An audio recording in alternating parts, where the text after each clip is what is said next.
Hello, everyone. Welcome to week 3. In these lectures, we look at the genre of novel. In the earlier week, we had examined the genre of travelogue and how it came to be adapted in India through Dean Muhammad's work.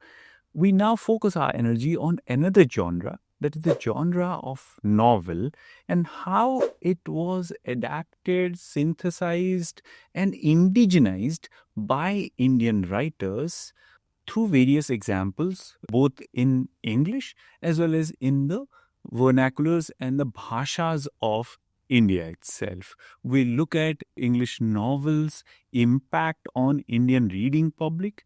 We look at how the genre had to undergo certain changes, and we also challenge some of the dominant scholarship that is there, which thinks of this Indian English novel as a version of the Euro American novel itself. So we look at how the Indian English novel was formulated through a key text, the first Indian English novel by Bankim Chandra Chatterjee, Raj Mohan's Wife.